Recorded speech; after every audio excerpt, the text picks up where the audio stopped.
ఎట్లా ఉన్నాడు విశ్వామిత్రుడు అంటే అపర రుద్ర తేజమే ఋషి రూపు దాల్చినటుల జటాదండ కమండలధారి విశ్వామిత్రుడు సభను ప్రవేశించి సాక్షాత్తు కైలాస పర్వతం నుంచి ఆ శివుడే దిగాడా అని కమండలం ఎవరినన్నా ఆ కమండలం నీళ్లు ఎప్పుడైనా వేళ మించిపోతే సమయం నది పక్కకు లేకుంటే సంధ్యావందనం చేసుకోవడానికి కమండలంలో పవిత్రమైన ఉదకము దండము ఆ దండం ఎక్కడ పడితే అక్కడ కూర్చొని సపోర్ట్కి ఇలా పెట్టుకొని ఒక వేదిక కనబడంగా తప వేదిక కనబడంగా ఉగ్రశాయ కనబడంగానే ఆ సంధ్యావందనం చేసుకునే వెంటనే కొంత తమ జపాన్ని అన్ని రకాల చర్మ సమస్యలకు శాశ్వత పరిష్కారం ఈ శ్రీత 9281458181 కొనసాగిస్తుంటారు మునులు. అందుకే వాళ్ళ చేతిలో అక్షమాల రుద్రమాల ఉంటుంది ఎప్పుడు నిరంతరము. ఆ రుద్రాక్షమాలతోని దైవనామస్మరణని నడుస్తూ కూడా నిరంతరము కూర్చున్నా నించున్నా నడుస్తున్నా ఆ జపాన్ని చేస్తుంటారు. 3 సార్లు మాత్రమే అవి పక్కకు పెడతారు. ఎప్పుడు స్నానం చేసేటప్పుడు, కాలకృత్యాలు తీర్చుకునేటప్పుడు, నిద్రిస్తున్నప్పుడు ఆ జపాన్ని నిరంతరం జపం చేసుకుంటే నడుస్తారు.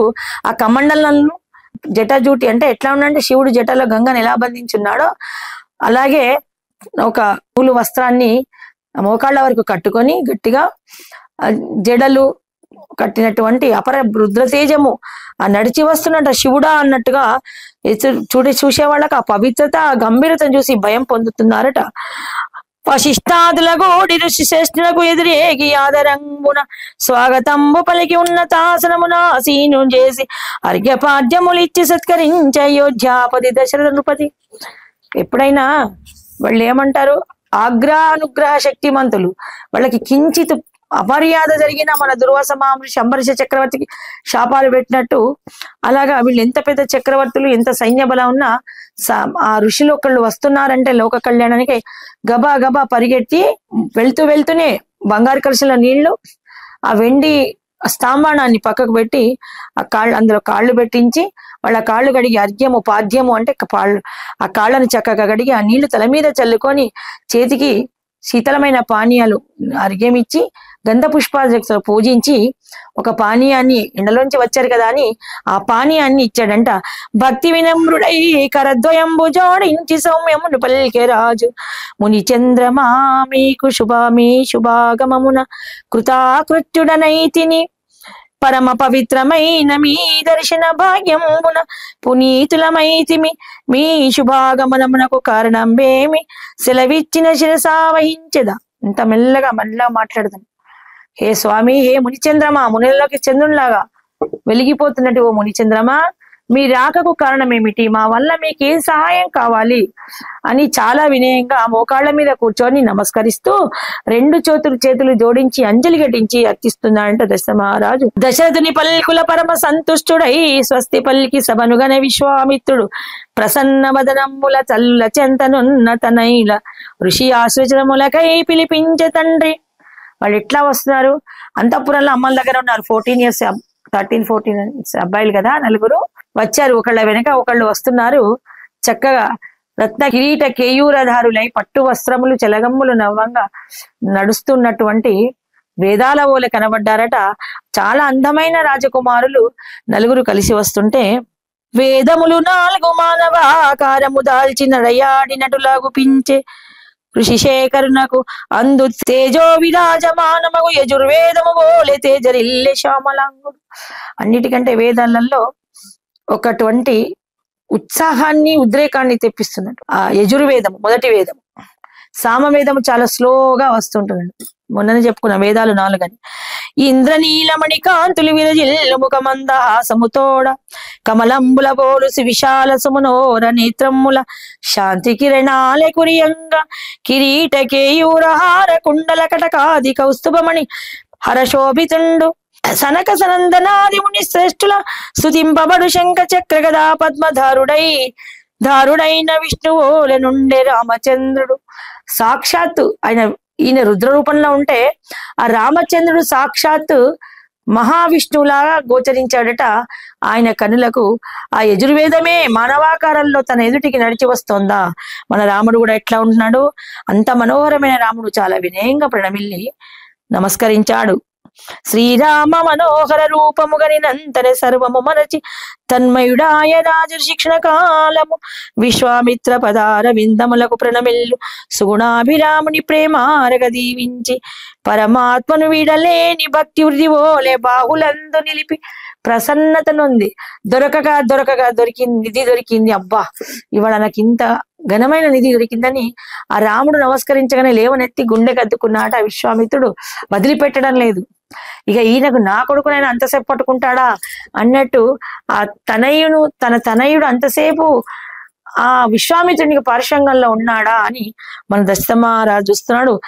ఇక్కడ దిష్టి చూడండి, అటువంటి ఆయన కూడా ఒక రాజే కదా విశ్వామిత్రుడు. ఏమి భాగ్యశాలి దశరథ మహారాజు, ఇంత అందమైన సుతులను ఒకరిగా ఇద్దరుగా నలుగురిని కన్నాడు. ఆ ఏమి వైభోగము. ఇక అప్పటి నుంచే దశరథ మహారాజుకు దుఃఖాలు మొదలైనవి. నే వచ్చిన కారణమే మని అడిగేది విను మహారాజా, స్పర్వదినంబులందు పితృగణంబులు సంతృప్తి కరుకై యజ్ఞంబు ప్రారంభించినాను. రాక్షస దుష్కృత్యంబుల యాగంబు విఘ్నంబులాయ మారీచ సుబాహులను తాటక సుతద్వయంబు ఘోర కృత్యంబులు సయింపరాకుండెపుడమినందు. ఓ రాజా, మారీచ సుబాహులు తడవకు వచ్చిన యజ్ఞాన్ని విఘ్నం చేస్తున్నారు. కావున నీ సుతులిద్దరూ చాలా పరాక్రమ శౌర్యవంతులని పేరుగాంచిన విన్నాను. నేను కేవలం నీ సుతులను నా యజ్ఞ రక్షణార్థమై తీసుకుపోవడానికి వచ్చాను. నాకింకా ఏమి అక్కరలేదు, అన్ని సమకూర్చుకొనే వచ్చినాను అని చెప్తున్నాడు. అసురమూకలాగడంబుల ఋషివాకిళ్ళ హోమ దీపికలారుచుండె హోమావిర్భాగములందక దేవతగణంబులు తృప్తి నొందవుగాద. దేవతా తృప్తి లేఖల సకాలంబున వర్షంబులుండవు అరాచకమ్ములు ప్రబలు కరువు కాటకమ్ముల జగతి క్షీణించు జనులు హీనులవుదురుగాన. అసుర సంహారంబునకై నీదు రామ లక్ష్మణులాశించి వచ్చితి. యజ్ఞము సురక్షితమున గావించిన పిమ్మట నీ సుతులను క్షేమముగా నీకు అప్పగించెదన్.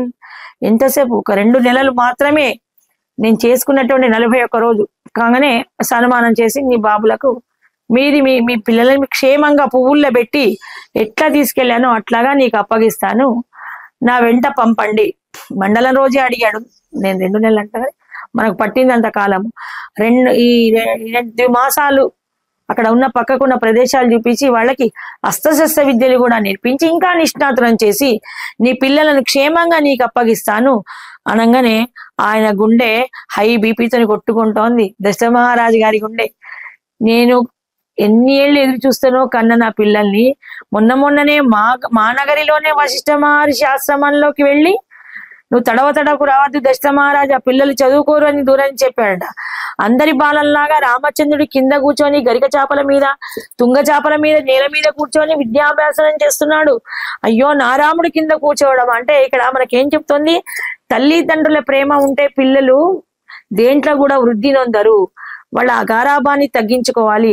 ఋషి వాకిట్లకు వెళ్తే, గురుకులాలకు స్కూళ్ళకు వెళ్తే రాజు కొడుకైనా బంటు కొడుకైనా అందరూ సమానమే అని ఆ రాజు కొడుకని అతని కానీ సింహాసనం వేసి చదువు చెప్తే చదువు రాదు. ఈ పిల్లలందరూ వాడికి భయపడి ఉంటారు. పిల్లల్లో ఉన్నటువంటి జ్ఞానాన్ని సామూహికంగా నేర్చుకోవాలి అంటే వాళ్ళతో ఆడాలి, వాళ్ళతో తిరగాలి. పిల్లలు అబ్బో రాజు కొడుకు మేము దూరంగా ఉంటాండే, వీళ్ళు నేర్చుకునే విద్యలు వాళ్ళకి రావు అన్నట్టు. అలాగా మనకి ఆ విశ్వామిత్రుడితోని వెళ్ళడానికి మళ్ళీ మనస్కరించి పంపడం లేదు. వశిష్ఠ మహర్షి తనకు తెలిసినటువంటి వ్యక్తి దగ్గర పంపడానికే మనసొప్పని వాడు నా రాముని నేను ఎలా పంపను అని ఆ రామ లక్ష్మణుని ఆశించి వచ్చినటువంటి ఆ విశ్వామిత్రునికి ఎదుట సమాధానం చెప్పలేక కించితి చింతాక్రాంతుడై ఉన్నాడంట. ఆయన ఏమంటున్నాడు? ఇంకా శాపాలు ఇచ్చేటువంటి వాడు. విశ్వశ్రేయాకారమగు యాగంబులు రక్త మాంసముల కురిపించి రసురులు మారీచ సుబాహులను తుంచగా నీ సుతుడు రాముడొక్కడే సమర్థుడు. నా శాపాగ్ని చే అసురులను నిర్మూలించను గాని యాగ దీక్షావ్రత నియమమున క్రోధ శాపంబుల వ్రతల్లంఘనము గలుగును. ఓ రాజశ్రేష్టమా, సత్యపరాక్రముడు శూరుడు రాముని మించు బలశాలి లేడు ఇలయందు. ఇలాంటి ఈ భూమి అందు అతన్ని మించిన శౌర్యవంతుడు ఎవరు లేడయ్యా. ఓ రాజశ్రేష్టమా అని పొగుడుతున్నాడు. మరే విధంపైన ఆలోచన సేయక రాముని పంపవలె తక్షణంబున నాతోడ. నువ్వు వెంటనే, మాకు సమయం కూడా లేదు. మేము రేపు ఎల్లుండి లోపల మార్గ మధ్యంలోనే సమయం చాలా పోతుంది. మేము చాలా తొందరగా చేరుకోవాలి. నేను ముహూర్తం నిర్ణయించుకొని వచ్చాను. ముహూర్తం వేళకి నా దగ్గరికి పంపించాలి అని చెప్తున్నాడు, ఏ పదం కూడా అవాయిడ్ చేయకుండా ఉంది. ఎందుకంటే ప్రతి లైన్ కూడా మనకు చాలా అవసరమే అన్నట్టుగా ఉంది అన్నట్టుగా. పసివాడు ఘోరాసుల ఏమిదును మగలడు, సమరము స్వల్ప ప్రాయము సరిపోనివాడు, సర్వ సైన్యము తోడ యజ్ఞ రక్షణ గావింప స్వయంబుగా నేనే తరలి వత్తును. ఏం రాజసు మునిశ్రేష్టమా, చిన్నవాడయ్యా, నిన్ననే అమ్మ పొత్తిళ్లలోంచి వచ్చినవాడు. ఆయనకెంత పుత్రవాత్సల్యం పొంగుతుందంటే, ఒక స్త్రీ ఎలా గుడగొడ పిల్లలని, మగవాడు గంభీరంగా ఉండాలి కానీ ఆయన తట్టుకోలేకపోతున్నాడు తన రాముణ్ణి విడిచి. ఆయనకి ఎట్లా ఉన్నాయట, గాధేయుని వాక్యాలు, గాధేయుని వచనాలు శరఘాతమైతాకి దర్శితవుతుంది. ఆ దశరథ మహారాజుకు ఒక బాణం పెట్టి కొట్టాడు ఆ మాటలు. అప్పుడు ఇంతకు ముందు మనకు ముందు కథలు వస్తుంది, శబ్దవేది విద్యతోని శ్రవణ కుమారుడు నీళ్లు ముంచుతూ ఉంటే పులి అనుకొని బాణం విసురుతాడు. శబ్దవేది విద్య అంటే సౌండ్ను బట్టి బాణం విసరడం, అక్కడ ఏం కనపడకుండా. అక్కడ ఎక్కడో క్రూరముగా ఉంది. కానీ శవరుడు ఏ స్థితిలో ఉన్నాడు, చాలా వృద్ధులైనటువంటి తన తల్లిదండ్రులను కావడిలో 2 బుట్టలకు కావడి కట్టి కట్టె మీద మూసుకుని, కట్టెని భుజాలకు ఎట్టుకొని ఆ 2 బుట్టల తల్లిదండ్రులను పెట్టుకొని ఆయన అరణ్యవాసానికి వస్తున్నాడు. చాలా దాహం ఉంది, ఎండాకాలము. దాహార్తి అయినటువంటి తన తల్లిదండ్రులకు కుండతోని నీళ్లు తీసుకుని పోతుంటే ఆ కుండ నీళ్ళలో ముంచంగానే దాంట్లో గాలి ఉంటుంది, కుండలు బుడుగు బుడుగుడు అని చెప్పుడు కాగానే పెద్ద పులి నీళ్లు తాగడానికి వచ్చింది అనుకొని శబ్దభేది విద్యను ప్రయోగిస్తాడు. అది కళ్ళు మూసుకొని బాణాన్ని స్మరించి వదలంగానే ఎక్కడ ఉందో గురువు అక్కడే పోతుంది. అక్కడ హాని ప్రణమిల్లాడు. దగ్గరికి వెళ్ళేటప్పుడు ఒక బ్రాహ్మణ కుమారుడు, ఆయన ఇలా విల్లవిల్లాడాడు. ఇప్పుడు ఆ ఒక తల్లి తండ్రులకు పుత్రవేదన కలిగించాడు కాబట్టి అదే పుత్రవేదనతోని దశరథ మహారాజు మరణిస్తాడు. 4 పుత్రులున్నా కూడా. అలాగా మనం చేసిన పాపం రాజులు గాని దేవతలు గాని కర్మఫలం ఏది ఉంటే అది కంపని అనుభవించాల్సిందే. అందుకని పాపం చేసేటప్పుడు యోచించమని చెప్తారు. ఇవాళ బాగా మనకు బలం ఉంది, అంగబలం ఐశ్వర్య బలం ఉందని ఎదుటి వాళ్ళని హింసించి చిట్టి కొట్టి బలవంతానగా గుంజుకుంటే కోతులాగా గుంజుకున్నాం అనుకోండి, మనకు అదే స్థితి కలుగుతుంది. ఎక్కడో యమలోకంలో కాదు, ఇక్కడే ఈ భూలోకంలోనే మన బ్రతికున్నంత లోపలే ఎటువంటి మనం ఎవరిని ఇలాంటి అవమానం చేసామో సేమ్ అటువంటి అవమానమే జరుగుతుంది. అందుకే రామాయణాలను చదువుకుంటే అయ్యో ఇది ఇందులో చెప్పబడి నిజంగానే అట్లాగైతే అంటే దశరథ మహారాజుకి అయింది అలాగా ఆ శరానికి విలవిల్లలాడినటువంటి శ్రవణ కుమారుని పోలే బాగా అబ్బా నా రాముని నేను పంపడమా. ఇక్కడ ఏంటంటే మోహము వాత్సల్యము అనేటువంటిదంతా ఆయన హృదయాన్ని కప్పివేయబడ్డది. పసివాడు నిన్న మొన్న పుట్టాడయ్యా, నేను వస్తాను సర్వ సైన్యాన్ని తీసుకొని ఆ అసులను దించడానికి అన్నాడు. కుసుమరేకుల బోలు ఈ సుకుమారులు పసితనం ఇంక మోము వీడనే లేదు, తాపసుల వాసాల మనుట ఎరుగని వాడు వేసవి తాపాల ఏల మనగలడు. వస్తున్నది వేసవి కాలం, చైత్రమాసం కాగానే వైశాఖం. ఇంతటి వేసవి కాలంలో పట్టుపరుపుల్లో ఉండే ఏసీలు పెట్టినా మా పిల్లలు వాడిపోతున్నారే, అటువంటిది మీ కుటీరాలలో చెట్ల కింద నీడలలో ఎండవడలకు వడలిపోతాడయ్యా నా బాబు. కావాలంటే సర్వ సైన్యాన్ని తీసుకొని నీ అసుర సంహాసం చేయడానికి మీ యజ్ఞరక్షణ నేను వస్తానయ్యా, నా పసివాణ్ణి నేను పంపలేను అని అలా ధైర్యంగా కూడా చెప్పకుండా ఎట్లా అడుగుతున్నాడంటే మోకాళ్ళ మీద కూర్చొని 2 చేతులు జోడించి కన్నుల నుంచి అశ్రులు కారిపోతున్నాయి. కనికరించుమా కౌశికముని చంద్రమా, సాకారము తప్పగా అందింతును గాని, నా రాముని పంపగ మనసల్లాడి వేదనేదో నిండిపోయే అంతరంగమును.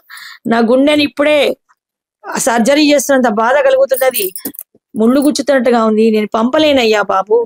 హే మునిచంద్రమా నన్ను కనికరించు, నా సర్వ యావ శక్తిని ఇస్తాను, నా సర్వ సైన్య శక్తిని ఇస్తాను, ఇంకా ధనరాజులు కావాలంటే ఇంకా వేరే రాజ్యం నుంచి రాజును తెప్పించి ఇస్తాను, నా రాజ్యాన్ని మొత్తాన్ని ఇస్తాను గాని నా రాముణ్ణి నీతో పంపలేను.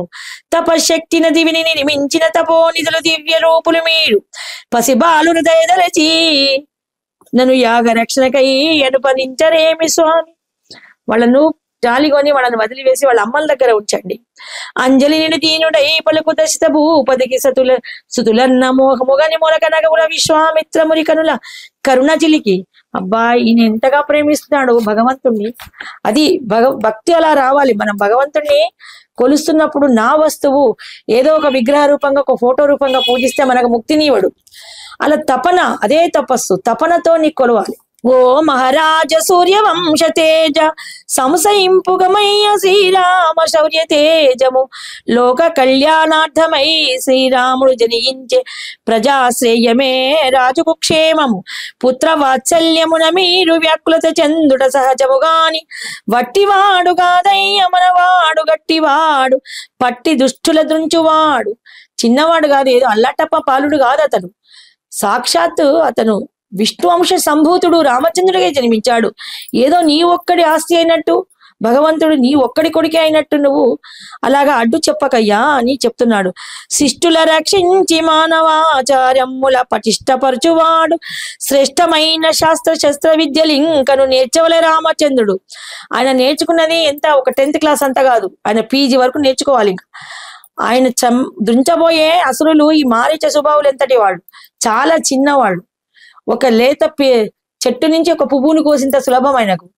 పెద్ద పెద్ద మానులను చేత వంచాల్సిన వాడు ఇంకా చాలా అనేకమైన యోగ విద్యలు శస్త్ర విద్యలు నేర్చుకోవాలి. నువ్వు కొంచెం మోహాన్ని వదిలివేయవా ఓ దశరథ మహారాజా అంటున్నాడు. లోకాధారకుడు ఆపదని వాడు తమకై జనించనని ఆశతోడాసువులు నిల్పిరి బాలలతోడన నిచ్చుక ముచ్చటలాడదా సరస సంభాషణల తేద తీర్చదా. వశిష్ఠ మహర్షి చెప్తున్నాడు, తెలిపేది మొత్తం ముని సంఘాలన్నీ ఇన్ని రోజుంచి ఎప్పుడు పుడతాడా, ఎన్ని రోజులకు పుడతాడా, ఎప్పుడు పెరుగుతాడా అనేది చూస్తే కరెక్ట్ గా ప్రాయం 13 సంవత్సరాలు వచ్చాయి. ఇంకా నేను ఆయనకు ఇక ఓపిక, ముందే విశ్వామిత్రుడి కోపం కదా, ఓపిక నశిస్తోంది. అందుకని వశిష్ఠ మహారాజు చెప్తున్నాడు ఇతను చిన్నపిల్లడు అనుకుంటున్నాడా, ఆయనకు అతని శక్తి తెలవడం లేదు, తన కొడుకనే మోహంలో ఉన్నాడు.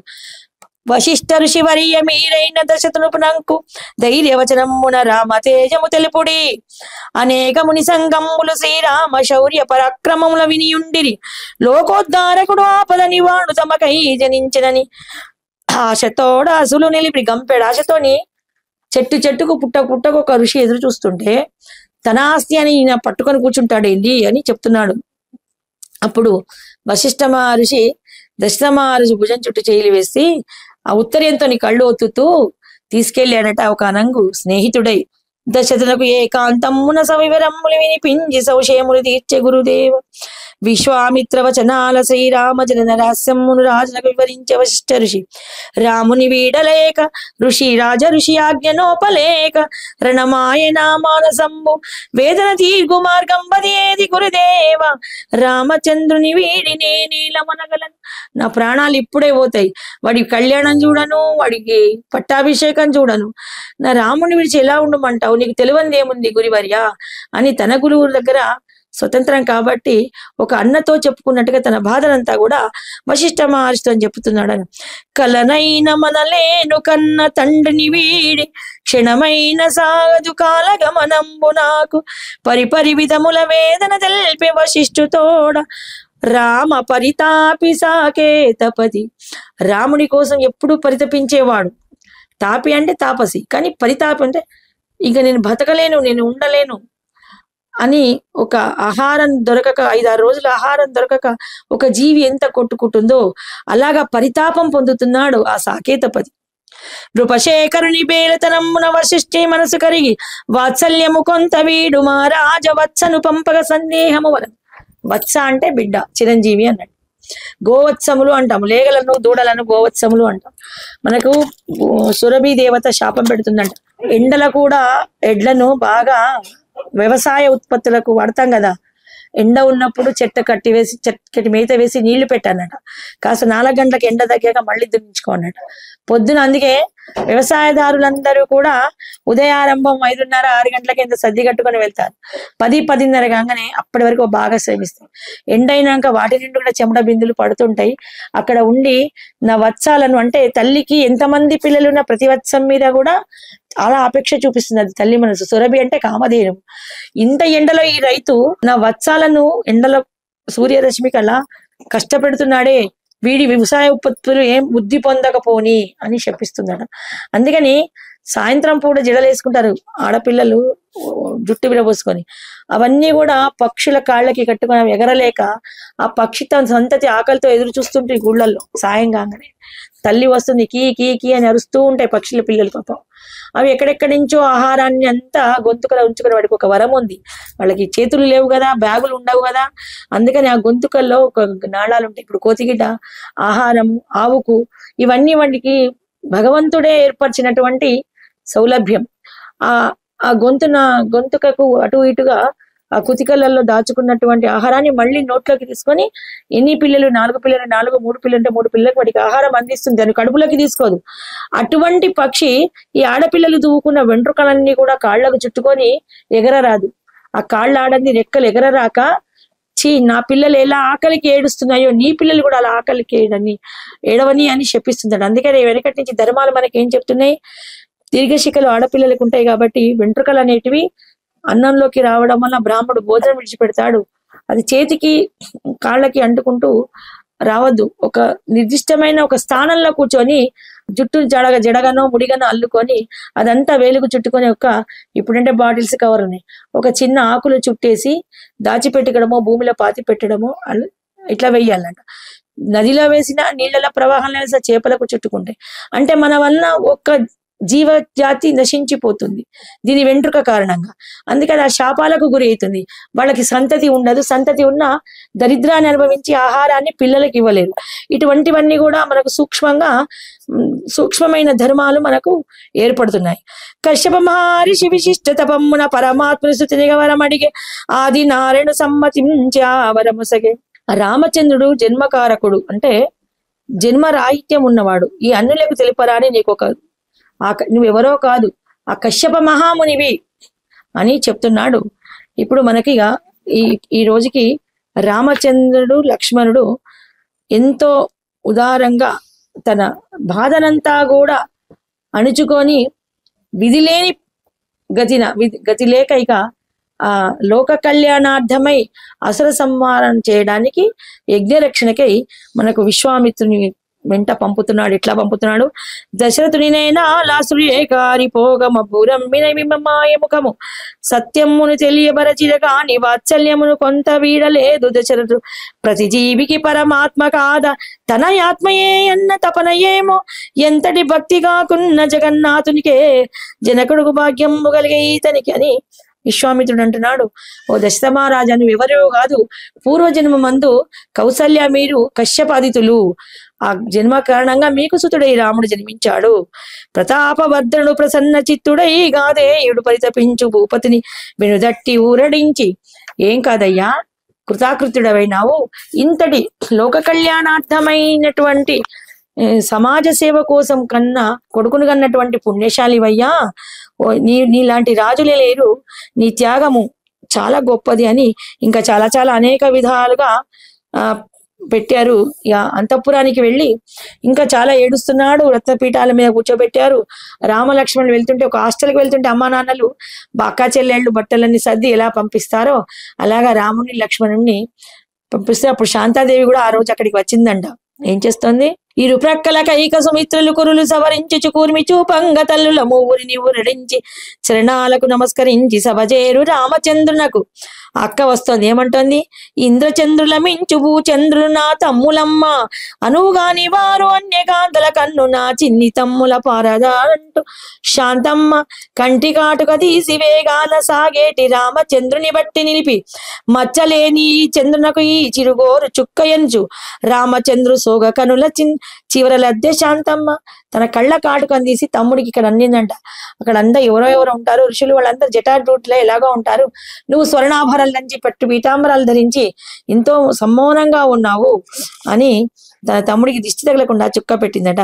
అప్పుడు అక్క అంటే ఇక్కడ ఎంత స్నేహం ఉందంటే, అక్క ఆప్యాయదాదరమ్మున కురి వస్తునేనా లక్కున చేర్చుకున్న రాముడు గ్రక్కున వత్తునే అక్క మా ఇంటి గారాల చుక్క ఆడేటి ఆటల కుశలవింక గచ్చకాయలు నేర్పించిందట, చింతగింజలు ఆడడం నేర్పించిందట రామచంద్రుడికి. వాళ్ళు చాలా బాల స్నేహితులు. చాలా చక్కగా సవరించేదట. ఆ తమ్ముళ్ళు నలుగురు అన్నా కూడా అక్కకు చాలా అమితమైన ప్రేమ. అక్క అన్నా కూడా మాటి మాటికి ఋషివాటికలకు వెళ్ళి అక్కకు సకలమైన కానుకలు తీసుకొని వెళ్ళేవాట రామచంద్రుడు. ఇలాగా ఇద్దరు విశ్వామిత్రుని వెంట వెళ్తుంటే ఎలా ఉన్నారంటే, చాపతూని రేగడిగదారులు రామ లక్ష్మణులు కందండక మండల జటాధారి గాధేయుడు సాగిరి మూరి కలైకలోన ముల్లోకములు పల్లవింపగా అవని అడుగడుగున పులకించే. ఎంత రోజు నుంచి చూస్తోంది భూమి. ఇక వెళ్ళాడు మన రామచంద్రుడు. ఇప్పుడు వెళ్తున్నది రావణ సంహారానికే కాదు, కానీ కొంత అతని సైన్యాన్ని, అతను ఉన్నాడు పుట్టాడు అని భయం కొలవడానికి అంకురార్పణ జరిగింది. ఆ ముగ్గురు ఎట్లా వెళ్తున్నారట, రాజసేనకను మరిగాయ రాజధాని వీడిరి రా కుమారులు గురువును అనుసరించు ఆ శిష్యులు దైవాశిష్యులై తోచిరి మునిజనులకు. దైవం కురిపించినట్టు ఆ శిష్యులే ఆ రూపంగా వస్తున్నారని ఆ గురు శిష్యులందరూ కూడా వాళ్ళని చూసి తరించిపోతున్నారట. జనులు ప్రతి వాళ్ళు అయ్యో రామచంద్రుడు వెళ్ళిపోతున్నాడని మంగళవచనాలు పలికారు. ఎట్లా ఉన్నాడు, సృష్టికి ప్రతి సృష్టి సలుపువాడు, అంటే బ్రహ్మ సమానుడు ఆయన. మనకు ముందు కథలో వస్తుంది త్రిశంకు స్వర్గం, విశ్వామిత్ర చరిత్రలో వస్తుంది. విశ్వామిత్రుడు ఈ త్రిశంకు అనే అతను కూడా ఇక్ష్వాక వంశం వస్తుంది. తనకు ప్రాణంతోని పాటు వెళ్ళమని స్వర్గాధిపత్యం కావాలంటే, స్వర్గాధిపత్యం ఎవరైనా మిగతా జీవులైన వాళ్ళకే వెళ్తారు, కానీ ప్రాణంతో ఎవరు వెళ్ళరాదు. అంటే ఒక దశరథ మహారాజుకి అప్పుడు వరం ఉండే కాబట్టి దేవతలే స్వయంగా ఇచ్చిన వరం వల్ల వెళ్ళారు. ఈయన అంతటి ఎవరి స్థాయిని బట్టి వాళ్ళు వెళ్ళాలి. అయితే వాళ్ళందరూ చేయని ఈ తపహంకారం, బ్రాహ్మడికి అంత అహంకారం, రాజు క్షత్రియుడిగా పుట్టాడు కాబట్టి విశ్వామిత్రుడు నేను పంపిస్తాను తన తపశక్తిని, కొన్ని సంవత్సరాలు వేల సంవత్సరాలు చేసిన తన తపశక్తిని మొత్తం దారబోసి ఒక స్వర్గాన్ని నియమించాడు. స్వర్గాన్ని పంపాడు. పంపితే ఏంటి, మనం పోయేటప్పుడు ఏంటంటే అధోముఖంగా కాళ్ళతో ఇట్లా వెళ్తాము, శీర్షముఖంగా వెళ్తాం. వెళ్ళిన తర్వాతకి అక్కడ ఏంటంటే నెట్టి వేశారు. నెట్టి వేగనే ఉల్టా పడిపోయి కాళ్ళు పైకి తల కిందికి అధోముఖంగా భూమికి జారుతారు. శిశువు అని ఇప్పుడు పుట్టేటప్పుడు అధోముఖంగా, మళ్ళీ జీవి అధోముఖంగా జారి నీటిలో పడి నీటి బిందువు అయి శుక్ల కణాల్లో చేరి, పురుషుని యొక్క శుక్ర కణాలు చేరి స్త్రీ యొక్క గర్భకణాల్లో చేరి మళ్ళా శిశువై జన్మిస్తారు ప్రతి జీవి. అంటే ఏ గర్భాల్లో క్రిమి కీటకాలు వాళ్ళు చేసిన పాప పుణ్యాల నిడివిని బట్టి ఏ గర్భాల్లో బర్రెగనా, కోతిగనా, పాముగనా, చీమగనా, మనిషిగనా, రాజు ఇంట్లోనా, కోమట్ల ఇంట్లోనా, ఇట్లాగా వాళ్ళు చేసిన పాప పుణ్యాల ఫలితాన్ని బట్టి అనుభవించిన ఆయు ప్రమాణాన్ని బట్టి మళ్ళీ మిగిలిపోయిన ఆయువును ఎంతవరకు ఉంచాలి, అక్కడ సగం మిగిలిపోయిన సంపూర్ణ ఆయుతోని పోయిన వాళ్ళు మంచిగా పుడతారు. మధ్యలో ఆత్మహత్యలు చేసుకొని రోడ్డు యాక్సిడెంట్లో పోయిన వాళ్ళు, అల్పాయుష్కులను పొందినటువంటి వాళ్ళు మళ్ళీ తిరిగి మళ్ళీ అదే గర్భాలలో మళ్ళీ అదే వంశాల్లో అదే కుటుంబంలో రుణాలు తీర్చుకోవడానికి పుడతారట. అలాగా ఈ త్రిశంకు కూడా తర్వాత మన కథలో వస్తుంది. ఎట్లా ఉన్నారు ఈయనకి పదానికి ఇప్పుడు ఇది చెప్పాల్సి వచ్చిందంటే, సృష్టికి ప్రతి సృష్టి సల్పువాడు గురువుగాగా సృష్టి స్థితి లయకారుడ శిష్యునిగా, సృష్టిని మొత్తం స్థితిని లయగా తన చేతిలో నడిపించేవాడు మహావిష్ణువు శిష్యునిగా, తేజోమూర్తులు మూరు రహదారుల సాగురుచుండిరి జనులు రంజిల్లగా. జై శ్రీరామచంద్ర మహారాజ్ కి జై. శ్రీరామ పరబ్రహ్మణే నమః. స్వస్తి.